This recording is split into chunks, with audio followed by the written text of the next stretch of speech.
منصوب ہے یا مجرور ہے، آپ کہیں گے کہ یہ مرفوع ہے۔ پھر میں آپ سے سوال کروں کہ یہ معرفہ ہے یا نکرہ ہے، آپ کہیں گے یہ نکرہ ہے۔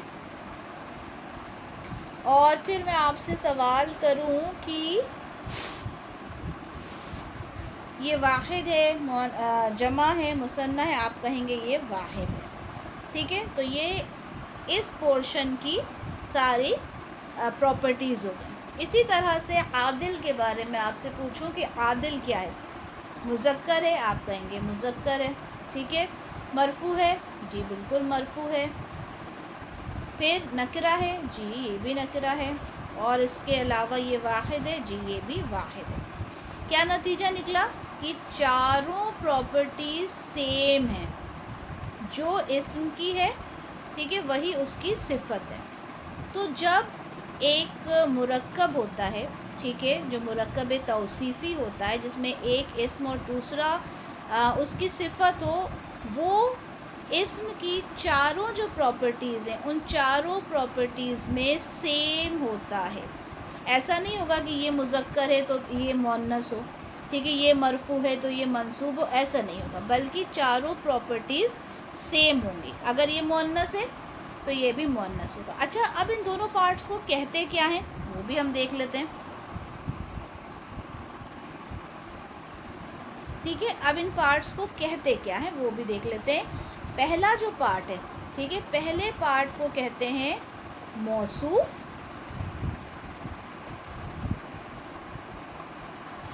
ٹھیک ہے، اور دوسرے پارٹ کو کہتے ہیں صفت۔ تو یہ کہلاتا ہے موصوف صفت۔ ٹھیک ہے، صفت ہمیشہ دوسرا والا جو پارٹ ہوتا ہے وہ اس کی صفت ہوتی ہے۔ پہلے موصوف آتا ہے اور پھر اس کی صفت آتی ہے۔ ٹھیک ہے، تو مرکب توصیفی کے امپورٹنٹ آپ نے پوائنٹس کیا لکھنا ہے؟ مرکب توصیفی دو پارٹس کا مجموعہ ہوتا ہے، ایک موصوف اور دوسری اس کی صفت ہوتی ہے، چاروں پراپرٹیز سیم ہوتی ہیں، اور چوتھا پوائنٹ لکھیں گے آپ کہ ترجمہ کرتے وقت ہمیشہ صفت کا ترجمہ پہلے ہوگا۔ ترجمہ کرتے وقت ہمیشہ صفت کا ترجمہ پہلے ہوگا۔ اب یہاں پہ صفت کیا ہے آپ لوگ جانتے ہیں، عادل صفت ہے نا۔ عادل کا مطلب کیا ہوتا ہے؟ عدل کرنے والا، عدل کرنے والا، اور امام، امام ہی ہوتا ہے نا۔ تو عدل کرنے والا امام، یہ اس کا ترجمہ ہوگا۔ ٹھیک ہے، اسی طرح سے اگر اچھا ہاں ایک اور بات، اگر میں آپ سے پوچھوں کہ اس مرکب کا اعراب کیا ہے تو آپ کہیں گے کہ یہ مرکب مرفوع ہے۔ اگر میں یہاں پر یہ کہتی امام عادل، میں پوچھتی اس کا اعراب کیا ہے، آپ کہتے یہ مجرور ہے، پورا مرکب، ٹھیک ہے، اور صفت کا اپنا کوئی اعراب نہیں ہوتا، وہ ہمیشہ اپنے موصوف کا اعراب فالو کرتا ہے۔ انڈرسٹوڈ؟ اچھا، ابھی ایک اور چیز دیکھ لیتے ہیں کہ کس طرح سے پوری طرح سے جو صفت ہوتی ہے وہ اپنے موصوف کو فالو کرتی ہے۔ یہ دیکھتے ہیں ابھی۔ ہم نے کہا المسلم، المسلم، ٹھیک ہے، یعنی ہم ایک مسلمان کی بات کر رہے ہیں، المسلم۔ اب اس کی صفت بتانی ہے، یعنی ایک مسلمان مرد ہے، اس کی صفت بتانی ہے کہ وہ سچا ہے، ٹھیک ہے، آپ کو اس کی صفت بتانی ہے کہ وہ سچا ہے، یعنی سچا مسلمان، ٹھیک ہے، اور سچے کو کہا جاتا ہے صادق، ٹھیک ہے، صادق۔ اب مجھے یہ کہنا ہے کہ المسلموں کی آپ نے صفت یہاں پہ لکھنی ہے، ٹھیک ہے، تو کیونکہ یہ معرفہ ہے نا، تو صفت بھی معرفہ ہی آئے گی، صفت بھی معرفہ ہی آئے گی۔ تو صادق کو جب آپ معرفہ کریں گے تو کیا ہو جائے گا؟ الصادق، ٹھیک ہے، یہ مرفوع ہے، یہ بھی مرفوع ہو جائے گا، یہ مذکر ہے، یہ بھی مذکر ہوگا، تو اس کی صفت کیا ہو جائے گی؟ الصادق، المسلم الصادق، اگر مل کے پڑھیں گے، ملا کر پڑھیں گے تو کیسے پڑھیں گے؟ المسلم الصادق، المسلم الصادق، ٹھیک ہے، یہ میم کا جو پیش ہے یہاں سے مل جائے گا میم، ہے نا۔ اگر میں یہ کہنا چاہوں، یہ تو ایک مسلمان کی بات ہو گئی، ٹھیک ہے، اگر میں کہنا چاہوں کہ دو مسلمان سچے ہیں، دو مسلمان سچے ہیں نہیں، سوری، دو سچے مسلمان، ٹھیک ہے، ترجمہ ہی میں نے غلط کر دیا، یہ اس بات کا خیال رکھیے گا۔ ترجمہ کیسے ہوگا؟ ہم نے کہا المسلم الصادق، ٹھیک ہے، تو اس کا ترجمہ پہلے صفت کا ہوتا ہے، یہ یاد رکھیے گا، ٹھیک ہے، ٹھیک ہے، پہلے صفت کا ہوگا سچا مسلمان، سچا مسلمان، ٹھیک ہے۔ اگر میں نے کہا دو سچے مسلمان تو آپ نے کیا کرنا ہے؟ المسلمانی، اب اس کی صفت کیا آئے گی؟ پاز کریں، سوچیں، پھر بتائیں۔ الصادقانی، کیوں آئی الصادقانی؟ کیونکہ یہ ڈوول ہے تو یہ بھی، یہ ڈوول ہے تو یہ بھی ڈوول ہی ہوگا، ٹھیک ہے۔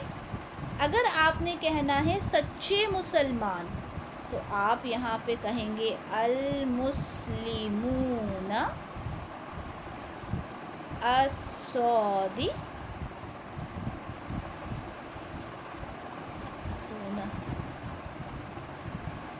ٹھیک ہے۔ تو آپ نے جب یہاں پر واحد کی بات کی، آپ نے دیکھا اس کی صفت بھی واحد آئی، یہاں پہ آپ نے مثنیٰ کی بات کی، صفت بھی مثنیٰ آئی، یہاں پر آپ نے جمع کی بات کی، صفت بھی جمع آئی۔ اگر میں کہوں کہ سچی مسلمان عورت کے لیے اگر میں کہہ رہی ہوں تو آپ المسلمۃ، اب اس کی صفت کیا آئے گی؟ الصادقۃ،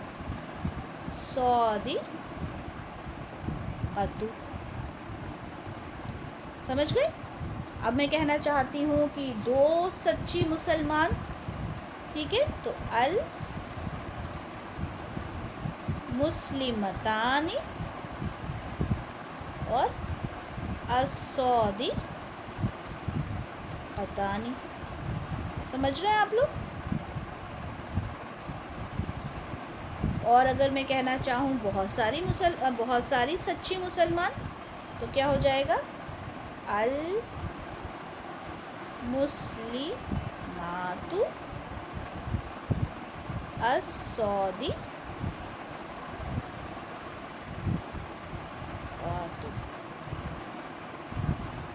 ٹھیک ہے۔ تو اس طرح سے جو صفت ہوتی ہے وہ اپنے موصوف کو 100% فالو کرتی ہے، 100%، ٹھیک ہے۔ اچھا، یہ تمام جو آپ کو 6 یہاں پہ مرکب دکھ رہا ہے، یہ تمام کس میں ہیں؟ حالت رفع میں ہیں، مرفوع ہیں۔ اگر میں آپ سے کہوں کہ انہیں حالت نصب میں کریں تو آپ اسے کیا کہیں گے؟ المسلمہ الصادقہ، المسلمہ الصادقہ۔ المسلمانی ہے، نصب میں کریں گے تو المسلمین الصادقین، اسے نصب میں کریں گے تو المسلمین الصادقین، ٹھیک ہے۔ اگر میں آپ سے کہوں کہ اس کو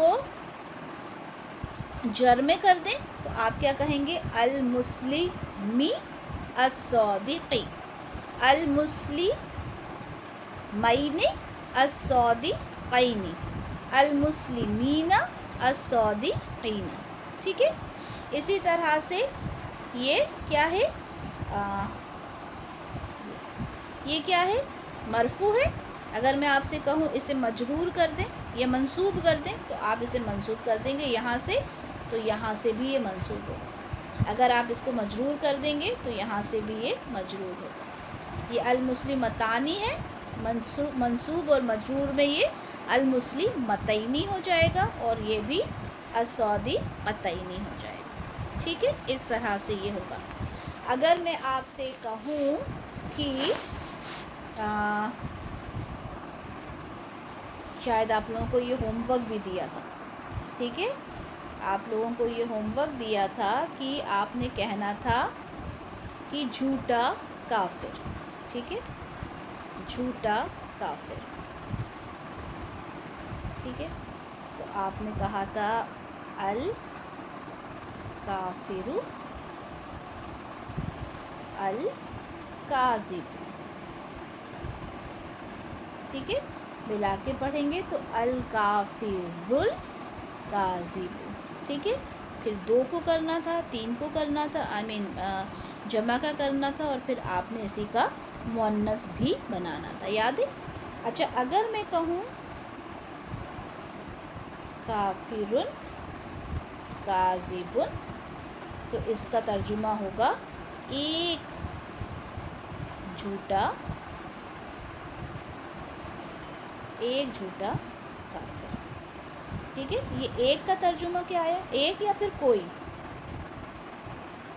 ٹھیک ہے، تو ایک یا کوئی کا ترجمہ کہاں سے آیا؟ اس تنوین سے، تنوین کا ترجمہ ہی کوئی یا ایک کیا جاتا ہے، ٹھیک ہے، تو یہ سب کچھ ہم نے پڑھا تھا۔ مین بات کیا ہے کہ مرکب توصیفی میں 2 پارٹس ہوتے ہیں، اچھا 2 ہی پارٹس ہم لے کے چل رہے ہیں سب میں، اگر دیکھا جائے تو آپ یہ دیکھیں کہ ہم نے سب سے پہلے کیا پڑھا؟ جملہ اسمیہ، اس کے بھی 2 پارٹس تھے، ہے نا، جملہ اسمیہ کے بھی 2 پارٹس تھے نا، کیا تھے؟ ایک مبتدا، ایک خبر، ٹھیک ہے، جب ہم پہنچے مرکب اشاری میں، اس کے بھی 2 پارٹس تھے، ایک اس میں اشارہ اور دوسرا مشار الیہ،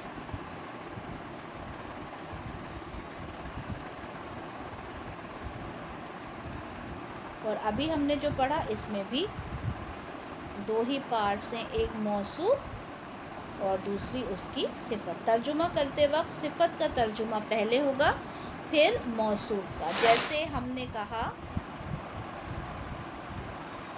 رجل قائم، یعنی کھڑا آدمی، ٹھیک ہے، کھڑا آدمی یعنی آدمی جو کھڑا ہے، ٹھیک ہے، کھڑا آدمی، جیسے ہم انگلش میں ایک کھڑا آدمی ہم انگلش میں کہیں گے a standing man، ٹھیک ہے، تو پہلے ترجمہ صفت کا ہوگا۔ تو الحمدللہ ہمارا یہاں پہ دوسرا مرکب ناقصہ مکمل ہوا، ٹھیک ہے، انشاءاللہ اس کے بعد ہم تیسرا جو مرکب ہے اس کے اوپر آگے جمپ کریں گے انشاءاللہ۔ اچھا، میں نے آپ لوگوں کو ہوم ورک دیا تھا، مجھے ہوم ورک یاد نہیں ہے، ایک تو میں نے یہی دیا تھا آپ کو، ٹھیک ہے، الکافر الکاذب، ٹھیک ہے، اور 1-2 اور دیے تھے شاید، ٹھیک ہے، آپ لوگوں نے اسے گروپ میں شیئر کرنا ہے کون سے دیے تھے، اور اس کو سولو بھی کرنا ہے انشاءاللہ، ٹھیک ہے، تو اپنا بہت سارا خیال رکھیں اور نوٹس ضرور بنائیں۔ سبحانک اللہم و بحمدک، اشہد ان لا الہ الا انت، استغفرک و اتوب الیک۔ السلام علیکم ورحمۃ اللہ وبرکاتہ۔